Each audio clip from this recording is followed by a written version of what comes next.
going on YouTube? This is Clay with Clay's AC and Auto Repair and Accurate Engines here in Grand Rapids, Michigan. If this video is helpful, please send me them sweet old thumbs up. Consider subscribing, clicking the notifications, and sharing these sweet old videos that I make. If my video helps you out, look on my YouTube channel for one of my sweet Clayway playlists. Turn the volume down at night while you're sleeping. Let them suckers play. And remember, if anyone else can do it, I promise you can do it too. So what we're working on today is a Ford, and now we're going to tackle the unbearable task of taking out the starter. But the great thing about this video is I'm going to show you exactly what setup to use on your ratchets or even your electric cordless ratchet. I'm going to show you exactly where to put your arm up so you're going to be able to reach them stupid bolts up on the top. Now, this video is not necessarily about replacing the starter. I'm actually installing the starter in this video. But if you've tried to take it out, you're probably pretty confident with removing a starter. It's pretty simple. There's a S wire, that's the little wire that starts the vehicle, that when you hit your key, it sends a signal to the starter and makes that motor turn. But the starter also always has 12 volts constant going to it, coming straight from the battery, and that's the big old wire. And on this Ford, it has 3 bolts. 3 on the outside, 1 is a post on the very bottom. I'm not gonna touch too much on that because that's right in front of your face and you can get that stinking bolt out and that nut off pretty easy. The other 2, the one on the side and primarily the one on the top, which are ridiculously hard to get out if you don't know the setup. But in this video, we're going to show you exactly how to do it, so I hope you enjoy it. So I had what looked like a creature growing on my positive cable here, and I was having some starting issues. So I put a new battery cable end on there.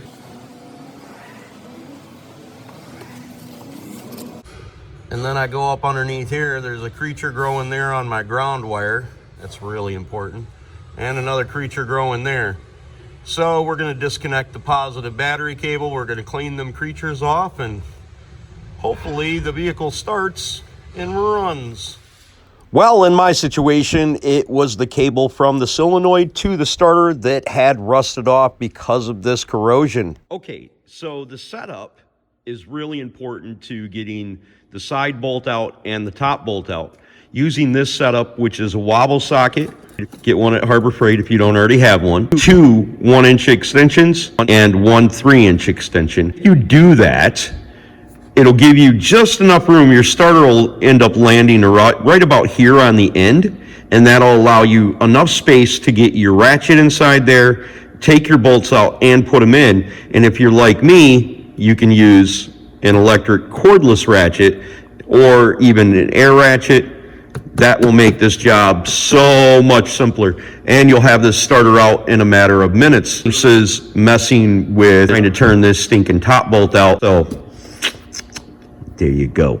Or if you only have one of these 1-inch extensions, you can use a mid-depth socket along with the 3-inch extension, the 1-inch extension, which pretty much equals out to the same amount. Okay, so coming from underneath the vehicle right here, your arm is going to go right between the front differential if you have one, 4-wheel drive. There's our starter, and we can reach our arm up there and we can get it right on the bolt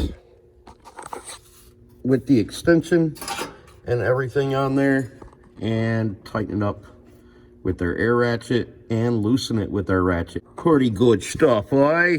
God, crikey. Why, yeah, badass. Boy, I know.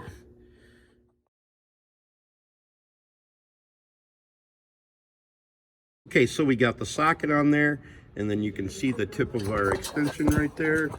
Boy, this is really good stuff. Crikey. Okay, so in this part of the video, I'm going to show you how to not only remove the bolt, but also put the bolt in for your top starter, which is the hardest bolt of them all. Now, you can use grease. In this situation, I'm going to use dielectric, and I'm going to put it in there, and because that'll put it right here inside the socket, that'll make it super sticky. Put some soap in there. That didn't really work very well, so I just couldn't find any grease or think of any grease at the time. But wheel bearing grease, any kind of grease, we're going to put that bolt in there and use that. And this is the same way you're going to extract the bolt as I install it as well. Now, as you can see, I got the grease in there, and that's just going to make the bolt sticky enough in there so it doesn't fall out, and that's what we want. So now we'll be able to put it on the tip of our extensions and slider extensions back to the bolt itself.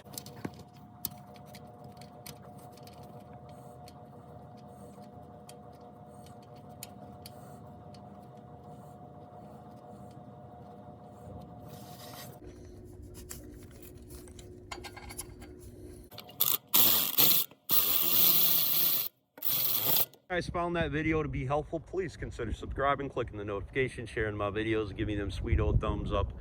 If you want to help needy families out, look down in the description below. You can send us an email. We give cars away for free to hardworking needy families locally for right now here in Grand Rapids, Michigan.